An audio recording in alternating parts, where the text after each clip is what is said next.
Hello student, welcome to college study Delhi university. आज इस video में हम कवर करने वाले हैं आपका environmental science theory and practice second, जो कि थर्ड और फोर्थ सेमेस्टर के लिए है। ठीक है, आपका एएसी का पेपर अब है, तो यहाँ पे मैं वही आपको पढ़ाने वाली हूँ। अगर आपको इस वीडियो लेक्चर के नोट्स चाहिए तो आप हमारे टेलीग्राम चैनल को ज्वाइन कर सकते हैं। टेलीग्राम चैनल का लिंक आपको डिस्क्रिप्शन बॉक्स में मिल जाएगा। देखो, सबसे पहले मैंने ना क्वेश्चन पेपर इसमें अटैच कर दिया है। यहाँ पे कुछ इंस्ट्रक्शंस हैं। जो रेगुलर कोर्स स्टूडेंट है उनका पेपर 1 घंटे 45 मिनट का होने वाला है और 50 मार्क्स का होगा। ठीक है, part A 30 and part B 20 marks का। बट जो सोल स्टूडेंट है उनका पेपर 2 आवर्स एंड 30 मिनट्स का होगा। ये 50 मार्क्स का ही है, लेकिन यहाँ पे ना डिवाइडेशन है, मतलब 30, 20 एंड 20 का। अरे नहीं, ये 70 मार्क्स का है। ठीक है, मतलब तुम्हारा जो थ्योरी है वो तो 50 का ही होगा, बाकी 20 तुम्हारा ना प्रैक्टिकल पोर्शन होता है, क्योंकि सोल वालों का ना प्रैक्टिकल नहीं होता है, जैसे रेगुलर वालों का इंटरनल चलता रहता है। बाकी ये सारे इसमें इंस्ट्रक्शंस दे रखे हैं कैसे कैसे आपको अटेम्प्ट करना है, कि आपको 3 क्वेश्चन अटेम्प्ट करने हैं, attempt any 3 question from part A, 2 question from part B. वो सारे इंस्ट्रक्शंस आपको पढ़ने हैं जब आप पेपर देने जाओ। सैक वैक एईसी का मैं आपको सजेस्ट करूंगी कि आप अपने इंस्ट्रक्शन ज़रूर पढ़ो, क्योंकि कई बार इंस्ट्रक्शन चेंज होके आते हैं। आप देख सकते हो कि इसमें आपके फिल इन द ब्लैंक्स भी आए थे, इवन ट्रू फॉल्स भी आए थे फिल इन द ब्लैंक्स के अलावा, और बहुत सारे क्वेश्चंस थे और केस स्टडी भी थी। यहाँ नीचे ना एक केस स्टडी भी आपको दे रखी है, आई गेस, और नीचे है यहाँ पे, हाँ ये रही, ये केस स्टडी है। ऐसी एक केस स्टडी भी आएगी जो आपको पूरा पैराग्राफ पढ़ना है एंड देन उसके आंसर आपको देने हैं। देखो 4-4, 3-3 मार्क्स के एक एक क्वेश्चन इसमें आ रखा था। अब ये तो हो गया क्वेश्चन पेपर। जब आपको ये पीडीएफ मिलेगी आप ध्यान से पढ़ लीजिएगा। देन आ जाते हैं कुछ इंपॉर्टेंट क्वेश्चंस। देखो मैंने ना इसमें ये सारे क्वेश्चंस इंपॉर्टेंट हैं, और अगर आप ये पूरी वीडियो कवर कर लेते हैं, this is enough for your exam. अगर आप कोई एक्स्ट्रा चीज़ और पढ़ना चाहते हो अलग से तो इट्स अप टू यू, आप पढ़ सकते हो, बट ये पूरा आपका सिलेबस कवर करा देगी, इट्स इनफ। तो चलो शुरू करते हैं। पहले ट्रू फॉल्स से शुरू करते हैं। पहला स्टेटमेंट है, resettlement and rehabilitation are crucial consideration to avoid the adverse impact on a community. ठीक है, तो ये सही बात है। रीसेटलमेंट और रिहैबिलिटेशन का मतलब क्या होता है कि जब कोई प्रोजेक्ट डेवलप हो रहा होता है ना, डेवलपमेंट प्रोजेक्ट, तो वहाँ जो लोग होते हैं उन्हें उस जगह से हटा के कहीं और शिफ्ट करते हैं। तो वो ज़रूरी है, मतलब उनको अच्छे से शिफ्ट करना, सिर्फ ऐसे नहीं कि बस हटा दिया, कहीं और ले जाके उन्हें प्रॉपरली इस्टेब्लिश करना ज़रूरी रहता है। देन आता है Bishnoi of the Rajasthan are known for strong hunting tradition. तो ये बिल्कुल गलत है, क्योंकि जो बिश्नोई कमेटी है वो वाइल्ड लाइफ प्रोटेक्शन और इन्वायरमेंटल कंजर्वेशन के लिए बहुत जानी जाती है। देन थर्ड आता है IUNC red list categories species ban on their economic value. मतलब ये जो कैटेगराइज करती है स्पीसीज को, वो उनकी इकोनॉमिक वैल्यू पे करती है? नहीं, वो इकोनॉमिक वैल्यू पे नहीं करती, वो उनके एक्सटेंशन रिस्क पे करती है, तो ये फॉल्स है। Then the silent valley movement aim to conserve the unique biodiversity hotspot in India. तो ये सही बात है, इसीलिए हुआ था। Virtual breeding program address the decline in virtual population due to biological invasion. तो ये फॉल्स है, क्योंकि ये बायोलॉजिकल इन्वेशन की वजह से नहीं हो रहा था, वो इसलिए हो रहा था क्योंकि जो वल्चर की पॉपुलेशन है वो वल्चर क्या करती है, जो भी डेड बॉडीज़ होती हैं उनके ऊपर फीड करती है। अब डेड बॉडीज़ मतलब जो कैटल्स थे, कैटल्स वगैरह, उनके अंदर एक वेटरनरी ड्रग यूज़ हो रहा था डिक्लोफेनिक नाम का, और जिसकी वजह से जो वल्चर्स थी वो मर रही थी। अब आ जाते हैं questions important. Explain the significance of flagship species and biodiversity conservation efforts. अब फ्लैगशिप स्पीसीज क्या होती है? देखो, फ्लैगशिप स्पीसीज ना फेस होती हैं किसी भी चीज़ का, जो मेन फेस होता है ना वो फ्लैगशिप स्पीसीज होती है। ये इन्वायरमेंटल कॉज जैसे कंजर्वेशन कैंपेन के लिए यूज़ की जाती है, बिकॉज ये चार्मास्टिक होती हैं, बहुत ही देखने में सुंदर लगती हैं, वेल नोन होती हैं, और पीपल के इंटरेस्ट को अट्रैक्ट करती हैं। जैसे कि पांडा आपने देखा होगा, एक WWF IMF पता नहीं WWF के उसमें पांडा जो है वो वहाँ पे फ्लैगशिप स्पीसीज बना हुआ है। ठीक है, अब इनका सिग्निफिकेंस क्या है? Public awareness and engagement. Flagship species जो है वो बहुत ही पब्लिक अपील उनका फेस होता है, जैसे टाइगर, पांडा, एलिफेंट, जो कि लोगों की अटेंशन कैप्चर करता है और अवेयरनेस बढ़ाता है एंड कंजर्वेशन एफर्ट्स को सपोर्ट करता है, जैसे गेंट पांडा जो कि WWF का वाइल्ड लाइफ कंजर्वेशन सिंबल है। Then funding, fundraising and the policy support. इनकी पॉपुलैरिटी की वजह से फ्लैगशिप स्पीसीज काफ़ी डोनेशन अट्रैक्ट कर लेती हैं, बल्कि स्पॉन्सरशिप और गवर्नमेंट की अटेंशन भी इन्हें मिल जाती है, जिसकी वजह से जो फंड है वो ईजिली कलेक्ट हो जाता है।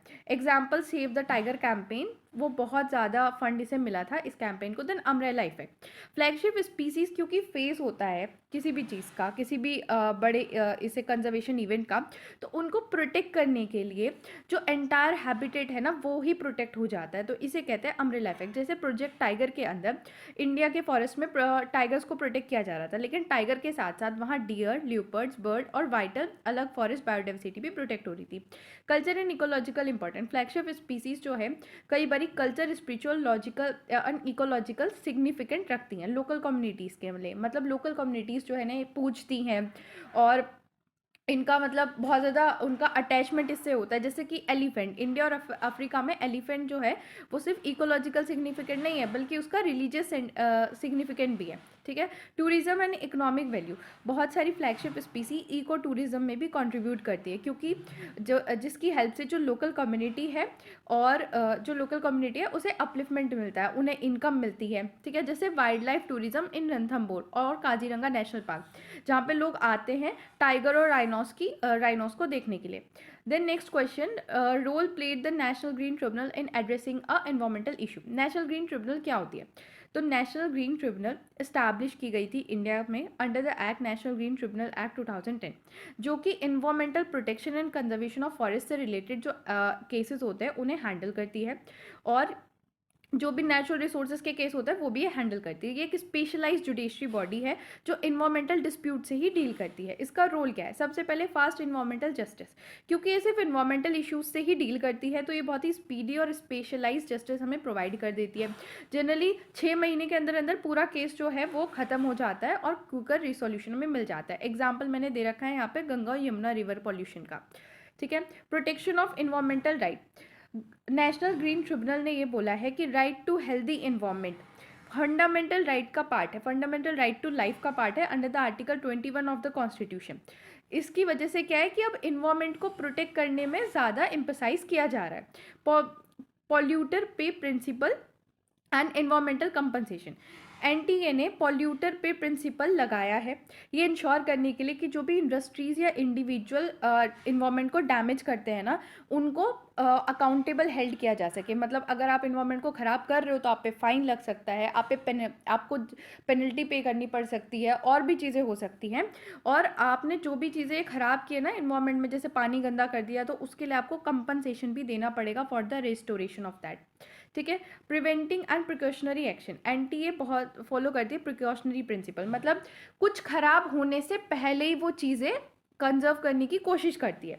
जैसे कि इसका रोल जो है वो प्रोएक्टिव है, एड्रेस करने के लिए कोई भी पोटेंशियल थ्रेट, मतलब थ्रेट अभी आया भी नहीं है बट आ सकता है, तो ये पहले उस चीज़ को देख लेगी। जैसे एनटीए ने बैन कर दिए थे फायर क्रैकर, क्योंकि खासकर पॉल्यूटेड सिटी में, ताकि क्वालिटी जो है एयर की वो वर्स ना हो। अभी तक ख़राब नहीं हुई है बट उसने पहली बैन कर दी है क्योंकि उसका रोल प्रोएक्टिव है। Then monitoring and regulating development project, NTA review करती है और रेगुलेट करती है जो लार्ज स्केल प्रोजेक्ट्स होते हैं माइनिंग, कंस्ट्रक्शन की, इंडस्ट्रियलाइजेशन के, ताकि ये इन्वायरमेंट स्टैंडर्ड को मीट करे और कोई भी हार्म ना पहुँचाए। देन आता है differentiate between the habitat loss and the habitat fragmentation. देखो हैबिटेट लॉस क्या होता है? कंप्लीटली जब आपका नेचुरल हैबिटेट डिस्ट्रक्ट हो जाता है, कतई ख़त्म हो जाता है कंप्लीटली, उसे कहते हैं habitat loss. But habitat fragmentation का मतलब ये है कि आपका एक बड़ा कंटिन्यूस हैबिटेट था जो टुकड़ों में टूट गया है, स्मॉलर और आइसोलेटेड पैचेस में टूट गया है। देन कॉसेस, इसका कॉज होता है अर्बनाइजेशन, डिफॉरेस्टेशन, माइनिंग। यहाँ पे जैसे रोड, डैम, फेंसेस, सेटलमेंट हो रहा होता है। इम्पैक्ट क्या पड़ता है इसका? पूरा ही बायोडाइवर्सिटी एरिया अफेक्ट होता है और पूरा लॉस हो जाता है। यहाँ पे आइसोलेशन हो जाता है स्पीसीज़ का, और मूवमेंट जो है, मतलब एक जगह से पूरा फॉरेस्ट कंबाइंड है तो स्पीसीज़ आराम से मूवमेंट कर पा रही हैं, बीच में हाईवे निकल गया तो वो ढंग से मूवमेंट वगैरह नहीं हो पाता और जीन्स भी फ्लो नहीं हो पाते। देन स्पीसीज़ इफेक्ट, इसमें क्या होता है कंप्लीटली स्पीसीज़ जो है उस रीजन से वाइप्ड आउट हो जाती है, बिल्कुल हट जाती है। बट यहाँ पे स्पीसीज़ जो है वो स्मॉल पैचेस में ट्रैप्ड हो जाती है। एग्जांपल, पूरा फॉरेस्ट जो आपने सिटी प्रोजेक्ट के लिए क्लियर कर दिया, इसका एग्जांपल क्या है कि हाईवे जो है आपने फॉरेस्ट के बीच से निकाल दिया। देन नेक्स्ट आता है citing the example of silent valley movement illustrate the complicity of balancing development of environmental conservation. Silent valley movement को समझते हैं। देखो साइलेंट वैली मूवमेंट 1970 टू 1980 चला था, ये केरला में हुआ था, केरला इंडिया में। और ये बहुत ही इंपॉर्टेंट एग्जाम्पल है complicity involve in balancing economic development and environmental conservation, कि किस तरीके से बैलेंस बना के चलना पड़ता है इन्वायरमेंटल डेवलपमेंट और economic development and environmental conservation के बीच में। अब इसका बैकग्राउंड क्या था, देखो केरला स्टेट इलेक्ट्रिसिटी बोर्ड ने हाइड्रो इलेक्ट्रिसिटी डैम जो है वो प्रपोज किया था साइलेंट वैली के अंदर, ठीक है। अब इसका एम था कि अच्छी खासी इलेक्ट्रिसिटी जनरेट हो, इंडस्ट्रियल एग्रीकल्चर डेवलपमेंट हो केरला में। बट जो एरिया था वो इकोलॉजिकल हॉटस्पॉट था जहाँ पे ये बनाना चाहते थे, और वहाँ पे बहुत रेयर स्पीसीज मिलती थी, जैसे लॉयन टेल मकाओ वगैरह यहाँ पे होता था। अब कॉम्प्लिसिटी क्या थी, डेवलपमेंट एंड बायोडाइवर्सिटी कंजर्वेशन। एक तरफ तो ये कहा जा रहा था गवर्नमेंट के द्वारा कि जो डैम है वो इकोनॉमिक प्रोग्रेस लेके आएगा और ग्रोइंग इलेक्ट्रिसिटी की डिमांड मीट करेगा, बट जो कंजर्वेटिव थे उनका आर्ग्यूमेंट था कि ये मतलब इससे बहुत ज़्यादा डैमेज होगा और वो लॉस बिल्कुल इरिवर्सिबल होगा, मतलब वो कभी कैसे भी करके आप उस चीज़ को रिवर्स नहीं कर सकते, एंडेंजर्ड स्पीसीज यहाँ पे ख़त्म हो जाएंगी। दूसरा, short term benefit and long term benefit. Dam बनने से इमीडिएट इकोनॉमिक बेनिफिट तो मिल रहा था, बट जो अपोनेंट्स थे, जो इन्वायरमेंटलिस्ट थे, वो कह रहे थे कि इससे फॉरेस्ट डिस्ट्रक्शन हो जाएगा और लॉन्ग टर्म में इकोलॉजिकल डैमेज होगा, बैलेंस खराब हो जाएगा। साइंटिफिक एविडेंस वर्सेस पॉलिटिकल वे। बहुत सारे इकोलॉजिस्ट थे जैसे कि डॉक्टर MS स्वामीनाथन, डॉक्टर सालिम अली, जिन्होंने स्टडी करके प्रूफ प्रोवाइड किए थे कि वैली का बहुत ही इकोलॉजिकल सिग्निफिकेंस है, अगर ये वैली डैमेज हुई तो हमारा पूरा इन्वायरमेंट खराब हो जाएगा, बहुत ज़्यादा इम्बैलेंस हो जाएगा। बट पॉलिटिकल प्रेशर और पब्लिक आउटरेक बहुत ज़्यादा बढ़ रहे थे और उनका कहना था कि ये बढ़ना चाहिए ताकि इलेक्ट्रिसिटी जो है वो प्रोवाइड की जा सके और डेवलपमेंट हो सके, तो इसलिए बहुत ज़्यादा साइंटिफिक और पब्लिक डिबेट हो रही थी। पीपल पार्टिसिपेशन, इस मूवमेंट में लोगों का बहुत एक्टिव पार्टिसिपेशन रहा, खासकर NGO, poet, writer, local community का और साइंटिस्ट का भी, जिसने ये हाईलाइट किया कि पब्लिक अवेयरनेस एंड एक्टिविज्म कितनी इंपॉर्टेंट है एनवायरमेंटल पॉलिसी को शेप करने के लिए। Then national development versus local right. Also ये जो प्रोजेक्ट था वो ग्रेटर गुड पावर प्रोवाइड कर रहा था, मतलब बहुत अच्छा कर रहा था एक लेवल पे कि हमारा क्या कहते हैं डेवलपमेंट होता, इलेक्ट्रिसिटी प्रोवाइड होती, सब कुछ बहुत अच्छा लग रहा था। बट जो लोकल ट्राइबल कम्युनिटी के राइट थे इकोलॉजिकल नॉलेज को लेके, कल्चर कनेक्शन उनका जो था फॉरेस्ट से, वो सब खत्म हो रहा था, वो बर्बाद हो रहा था। देन नेक्स्ट क्वेश्चन आता है, discuss the role of national park, wildlife sanctuaries and the biosphere reserve in India biodiversity conservation efforts, include example and analyse how these protected area contribute to preservation of unique ecosystem. देखो अब अलग अलग समझते हैं इन्हें। देखो India जो है वो 17 मेगा बायोडाइवर्सिटी कंट्री में आती है वर्ल्ड के, और हमारी कंट्री की बायोडाइवर्सिटी बहुत ज़्यादा रिच है।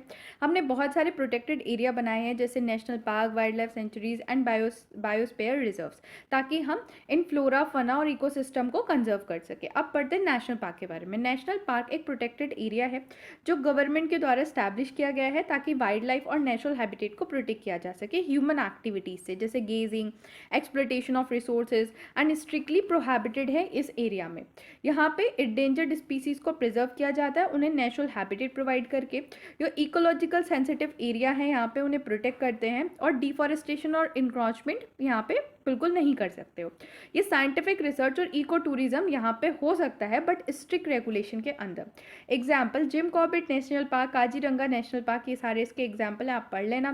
देन वाइल्ड लाइफ सेंचुरीज, ये वो एरिया है जहाँ पे वाइल्ड एनिमल को प्रोटेक्ट किया जाता है लेकिन उनके नेचुरल हैबिटेट में, बिल्कुल वैसा ही उन्हें हैबिटेट प्रोवाइड किया जाता है जैसे एरिया में वो रहते हैं, और यहाँ पे कम रिस्ट्रिक्शंस हैं as compare to national park. और यहाँ पे ह्यूमन एक्टिविटीज़ अलाउड तो हैं बट बहुत ही मतलब कंट्रोल्ड इन्वायरमेंट में, जैसे गेजिंग या टूरिज्म अलाउड तो है बट बहुत कंट्रोल्ड इन्वायरमेंट में। ये सेफ्टी प्रोवाइड करता है उन थ्रेटन और माइग्रेटरी स्पीसीज़ को, ठीक है। ये कम्युनिटी इन्वॉल्वमेंट, मतलब यहाँ पे कम्युनिटी के लोग आ तो सकते हैं, आसपास के लोग, लेकिन बहुत ही क्या कहते हैं कि कंट्रोल्ड इन्वायरमेंट में, ज़्यादा कुछ वो कर नहीं सकते ऐसा। और ये बायोडाइवर्सिटी कंजर्वेशन को प्रमोट करता है। Serve as a buffer zone for adjoining national park. Then Bharat, इसका एग्जाम्पल है Bharatpur wildlife sanctuaries, bird sanctuaries, Periyar wildlife sanctuaries and Gir wildlife sanctuary जो गुजरात में है। Then biosphere reserve, biosphere reserve large tract of protective land, मतलब बहुत बड़ा land होता है, उसे प्रोटेक्ट कर दिया जाता है। इसके अंदर कोर, बफर और ट्रांजिशन जोन होते हैं। कोर जो होता है वो बिल्कुल अंदर वाला होता है, ऐसा होता है, देखो कुछ ऐसा सा, ठीक है। तो ये सबसे अंदर वाला होगा कोर, फिर यहाँ पे ये इसके बाहर वाला जो होगा वो बफर होगा, और फिर यहाँ पे ट्रांजिशन होगा। कोर में सबसे ज़्यादा रेगुलेशन होगी, बफर में उससे कम, और ट्रांजिशन में उससे कम। ऐसे ये होता है। इसका रोल क्या है कि ये कंजर्वेशन और sustainable use of natural resources को इंटीग्रेट करता है। मतलब यहाँ पे कंजर्वेशन तो करा जाता है, बट रिसोर्सेज का यूज़ भी अलाउड होता है, बट सस्टेनेबल यूज़। यहाँ पे रिसर्च, एजुकेशन और मॉनिटरिंग ऑफ बायोडाइवर्सिटी अलाउड है।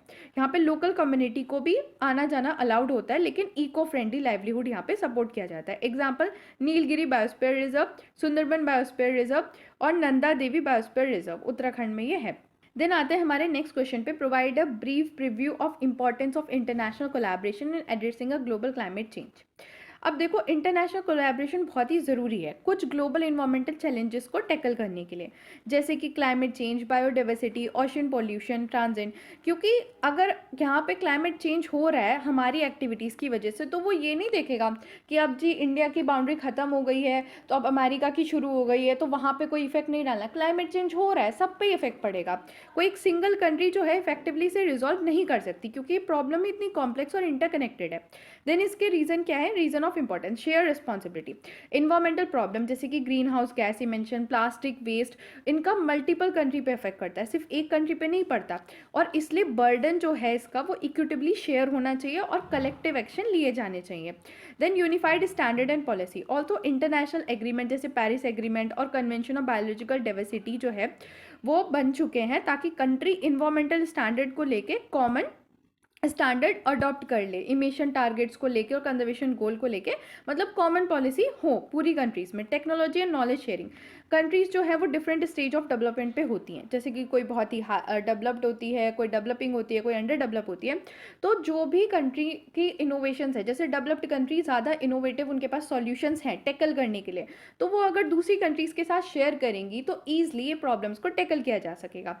और research and best practice in sustainable development, renewable energy and conservation technique.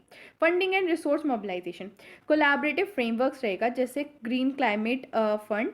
ये हेल्प करते हैं कि जो फाइनेंशियल और टेक्निकल सपोर्ट है ना वो डेवलप कंट्री से दूसरी डेवलपिंग नेशंस को भी जा सके, ताकि इन्वायरमेंटल का जो गोल है वो मीट हो सके। Crisis management, natural disaster, pandemic, environmental emergency, ये इंटरनेशनल इम्प्लीकेशन इनका होता है, किसी एक कंट्री पे नहीं पड़ता, बहुत सारी कंट्रीज पे एक साथ पड़ता है। तो इसीलिए जो इंस्टीट्यूशंस हैं, नेशनल इंटरनेशनल इंस्टीट्यूशन है जैसे कि WHO है, IPCC है, ये एफिशिएंटली और टाइमली इन डिज़ास्टर को मैनेज करने में या मिटिगेट करने में हेल्प करती हैं। देन इसके एग्जाम्पल मैंने यहाँ पे दे रखा है कि सक्सेसफुल कोलैबोरेशन कौन कौन से हुए हैं: Montreal protocol, Paris agreement and convention of international trade in endangered species. हम इन्हें आगे डिटेल में भी पढ़ने वाले हैं। देन आता है हमारा next question, discuss the key initiative and policy implement to promote the CNG uses, analyse the challenges faced in a transition of CNG, provide your opinion of electric vehicle being a future urban mobility.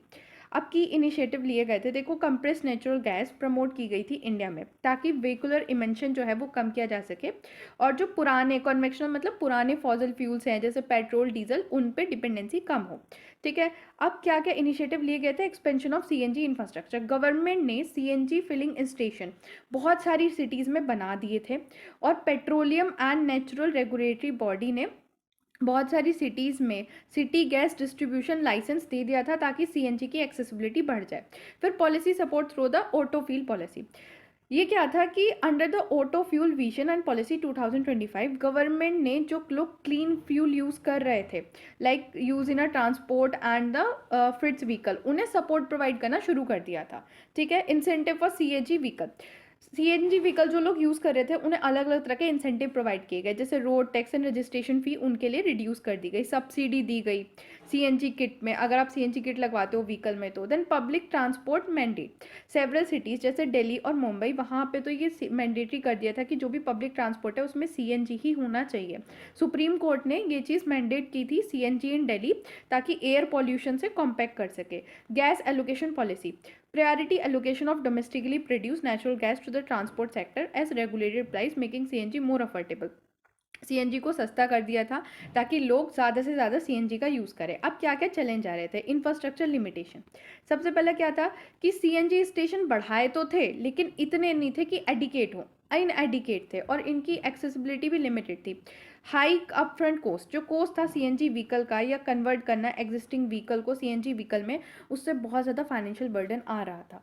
क्योंकि अभी तुमने कोई नई car खरीदी, government बोल रही है कि सीएनजी वाली कार परचेस करो, अब तुम्हारी वो इतनी महंगी कार जो तुमने अभी खरीदी है वो तुम्हें सीएनजी वाली, उसकी जगह सीएनजी वाली लेना है, तो तुम्हारे ऊपर तो बर्डन आएगा ही। लिमिटेड मॉडल अवेलेबिलिटी, सिर्फ कुछ ही व्हीकल की मॉडल, मतलब मॉडल्स बहुत ही कम थे सीएनजी में, जैसे फैक्ट्री फिटेड सीएनजी किट जिनमें आती हो। अब जो हाई क्लास मॉडल हैं वो एकदम से सीएनजी को अलाउड तो नहीं कर रहे होंगे, उनमें सीएनजी तो यूज़ नहीं हो रहा होगा, तो लिमिटेड अवेलेबिलिटी ऑफ व्हीकल। फिर टाइम कंजम्पशन, बहुत लंबी क्यू रहती थी, मतलब बहुत लंबी लाइन लगी रहती थी और सीएनजी फिलिंग स्टेशंस पे, और बहुत धीरे धीरे सीएनजी फिल होती थी, जिससे जो लोग थे वो परेशान होकर फिर से पेट्रोल पे आ जाते थे। Safety concern, perceived risk of fire explosion, CNG अगर कहीं पर रखते थे तो वहाँ पे मतलब अगर किट वगैरह आप लगवा रहे हो तो उसमें रिस्क बहुत ज़्यादा रहता था फायर एंड एक्सप्लोशन का। Then electric vehicle as a future of urban mobility. अब इसके कुछ आर्ग्यूमेंट है जो इसे फेवर भी करते हैं और कुछ आर्ग्यूमेंट है जो इसके अगेंस्ट है। पहला, जीरो टेल पाइप इमिशन, मतलब इससे एयर पॉल्यूशन कम होगा, ये तो सबको पता है, इंपॉर्टेंट, और खासकर जिन जिन सिटीज़ का AQI लेवल बहुत ज़्यादा है उन पे तो और मतलब अच्छा इफेक्ट पड़ेगा। लोअर ऑपरेशनल कॉस्ट, यहाँ पे मूविंग पार्ट बहुत ही कम रहते हैं तो इसलिए मेंटेनेंस और इलेक्ट्रिसिटी, मेंटेनेंस भी कम आएगी और इलेक्ट्रिसिटी तो चीपर है ही फॉसिल फ्यूल से, ठीक है। Then technological advancement, improvement in battery technology, charging infrastructure और स्मार्ट मोबिलिटी, वो इलेक्ट्रॉनिक व्हीकल को ज़्यादा अच्छा बनाएंगी। देन गवर्नमेंट पुश, अब क्योंकि गवर्नमेंट जो है वो इस पे सब्सिडी भी दे रही है, टैक्स एग्जेम्पशन भी दे रही है, तो अच्छा ही है, बेनिफिट ही है, ठीक है। अब इनके चैलेंजेस क्या है? चार्जिंग इंफ्रास्ट्रक्चर, मतलब कैसे ये चार्ज होगी, इलेक्ट्रिसिटी व्हीकल कैसे चार्ज होगा, ये अभी भी बहुत सारे एरिया में अंडर डेवलप्ड ही चल रहा है। हाई बैटरी कॉस्ट, इनकी जो बैटरी आती है ना वो बहुत ही एक्सपेंसिव आती है, तो इसलिए भी ये चैलेंज है। Range anxiety and lack of awareness, consumer को ना ज़्यादा कुछ पता ही नहीं है क्योंकि ये नया नई चीज़ आई है, इतना कुछ पता नहीं सबको, तो इसलिए उनके मन में बहुत ज़्यादा एनजाइटी है और अवेयरनेस बिल्कुल है ही नहीं, उन्हें डिटेल ही नहीं पता इस चीज़। अब हमारा नेक्स्ट टॉपिक है बायोलॉजिकल इन्वेशन। इन पे ना शॉर्ट नोट लिखने को आ सकता है, तो समझते हैं बायोलॉजिकल इन्वेशन क्या होता है। ये इसमें क्या होता है कि जो नॉन नेटिव, मतलब जो यहाँ की है नहीं, नेटिव का मतलब क्या होता है कि आप उसी रीजन के रहने वाले हो या आप उसी रीजन के हो, तो जब कोई नॉन नेटिव स्पीसीज एक नए इन्वायरमेंट में इंट्रोड्यूस कर दी जाती है और वो वहाँ पे स्टैब्लिश भी हो जाती है, फैल भी जाती है, और जिसकी वजह से जो नेटिव स्पीसीज हैं उन्हें हार्म हो जाता है, वो बेचारी परेशान हो जाती हैं, तो इसे कहते हैं बायोलॉजिकल इन्वेशन। जैसे invasion of lantana camara in a Indian forest, pronunciation थोड़ा देख लेना, तुम देख ही रहे हो वर्ड कितना हार्ड है। देन एसडीजीसी मतलब सस्टेनेबल डेवलपमेंट गोल, ये 17 ग्लोबल गोल हैं जो यूनाइटेड नेशन ने अडॉप्ट किए हैं 2015 में, और इसका एम था कि 2030 तक इन्हें जो है फुलफिल करना है। इसमें ना कई सारे मेजर ग्लोबल चैलेंजेस जो है उन्हें एड्रेस किया गया है, जैसे poverty, inequality, climate change, environmental degradation, peace and the justice. Then genetic diversity, genetic diversity का मतलब क्या होता है कि total number of genetic characteristic in a genetic makeup of the species, मतलब एक स्पीसीज, एक ही स्पीसीज है उसके अंदर कितने सारे जेनेटिक्स हैं, जेनेटिक करेक्टरिस्टिक हैं, वही इसे कहा जाता है। अब हम इसे डिटेल में भी पढ़ेंगे बाद में, अगर आपको यहाँ पे इतना थोड़ा लग रहा है तो मैंने डिटेल में भी इसे बाद में कवर करा है, अभी सिर्फ जस्ट फॉर शॉर्ट नोट और डेफिनेशन अगर आ जाती है तो क्या लिखना है वो मैं आपको बता रही हूँ। देन स्केयर्ड ग्रुप में क्या होता है कि कुछ फॉरेस्ट या फिर नेचुरल वेजिटेशन जो इसलिए प्रोटेक्ट की जाती है क्योंकि उनका रिलीजियस या कल्चर बिलीफ लोगों में का है उनके ऊपर, उन्हें कहते हैं स्केयर्ड ग्रुप्स। जैसे कि scared group of western Ghat in India. Then earth summit को ऑफिशियली कहा जाता है united nation conference of environment and development, जो रियो डी जेनरी में हुई थी 1992 में, और एक लैंडमार्क कॉन्फ्रेंस थी जहाँ पे कंट्रीज एक साथ आई थी सस्टेनेबल डेवलपमेंट को लेके कमिट करने के लिए और इन्वायरमेंटल प्रोटेक्शन के लिए, ठीक है। यहाँ पे की एग्रीमेंट हुए गए थे जैसे agenda 21, convention of biological diversity and UNFCCC, ठीक है। अब नेक्स्ट क्वेश्चन आता है, how do environmental ethics guide decision maker in ensuring responsible stewardship of the environment, particularly when faced with dilemma such as balancing development project and ecological preservation. Environmental ethical क्या है? एक philosophy है जो guide करती है किसी भी decision maker को कि उसे कैसे इन्वायरमेंट में काम करना है रिस्पॉन्सिबली, ताकि वो नेचर को हार्म ना पहुंचाए। ठीक है, ये मॉरल ड्यूटी जो है टुवर्ड्स द इन्वायरमेंट उसके रिगार्डिंग बताती है कि आपको इन्वायरमेंट को सिर्फ ऐसे नहीं देखना कि वो ह्यूमन के लिए बेनिफिट है तो चलो इन्वायरमेंट बढ़िया है। आपकी कुछ मॉरल ड्यूटी भी है उसको लेके, क्योंकि आप ही यहाँ नहीं रह रहे हो, बहुत सारी और स्पीसीज भी इस इन्वायरमेंट में रह रही हैं, और आपके अलावा फ्यूचर जनरेशन भी अभी आनी है यहाँ पे। देन क्या क्या है, सबसे पहले है promote the long term thinking. Environmental ethics leader को इंकरेज करती है कि वो सिर्फ शॉर्ट टर्म इकोनॉमिक गेन ना देखे, बल्कि लॉन्ग टर्म का इन्वायरमेंटल कॉन्सिक्वेंस क्या होगा वो देखे इस प्रोजेक्ट को डेवलप करने से। यहाँ पे एग्जाम्पल मैंने सब में लगाया, पढ़ लेना एक बार। एम्पसाइज इंसेंट्रिक वैल्यू ऑफ द नेचर। यहाँ पे एथिकल प्रोस्पेक्ट ये कहता है कि नेचर की खुद की इंसेंट्रिक वैल्यू है, हमें नेचर को रिस्पेक्ट करना चाहिए और प्रोटेक्ट करना चाहिए, सिर्फ इसलिए नहीं क्योंकि वो ह्यूमन की यूटिलिटी है, बल्कि इसलिए क्योंकि उसकी खुद की रिस्पेक्ट है, उसकी खुद की प्रोटेक्शन है, नेचर से हम हैं इसलिए। Then encourage inclusive decision making. Ethical environment governance often take stakeholder engagement. मतलब ethical environmental governance हमेशा ये कहती है कि आपको सिर्फ अपने फायदे के लिए नहीं देखना होता है, आपको लोकल कम्युनिटी, इकोलॉजिस्ट और एनजीओ का भी सोच के, मतलब उन लोगों के सजेशन लेके कोई भी डिसीजन लेना है, कोई भी प्रोजेक्ट तभी डेवलप करना है। ठीक है, then provide a moral check against the exploitation. Environmental ethics जो है वो मोरल इनकम्पास है, वो कॉरपोरेशन और गवर्नमेंट को याद दिलाती है कि उन्हें नेचुरल रिसोर्सेज को एक्सप्लॉइट नहीं करना है, बल्कि रिस्पॉन्सिबली उनका यूज़ करना है, और ऐसा कोई डैमेज नहीं करना जो इरिवर्सिबल हो, जैसे डिफॉरेस्टेशन, माइनिंग या पोल्यूशन ऑफ रिवर।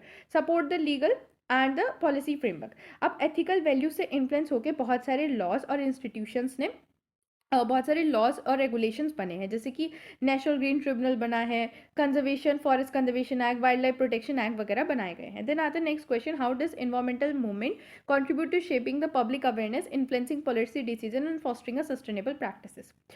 तो इसका पहला है, देखो इन्वायरमेंटल मूवमेंट ना बहुत ही क्रूशल रोल प्ले करते हैं किसी भी सोसाइटी का कैसा अप्रोच होगा इन्वायरमेंटल इश्यूज को लेके समझने में।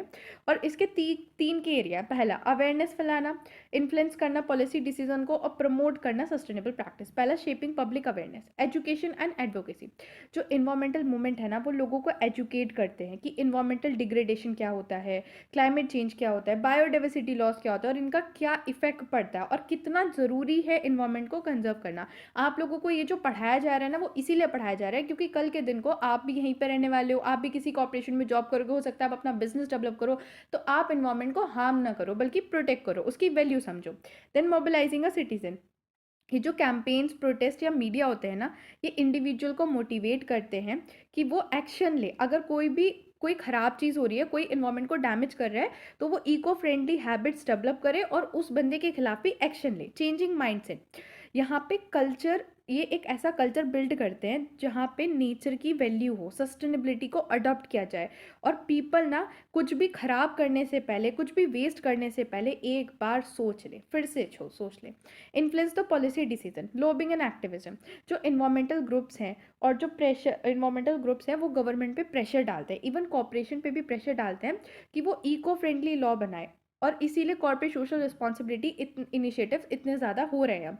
और ऐसी कॉर्पोरेशन जो कॉर्पोरेट सोशल रिस्पॉन्सिबिलिटी को प्रमोट करती है, जैसे कि टाटा ग्रुप, उनको बहुत ज़्यादा गुडविल उनकी होती है, उनकी बहुत ज़्यादा रिस्पेक्ट की जाती है।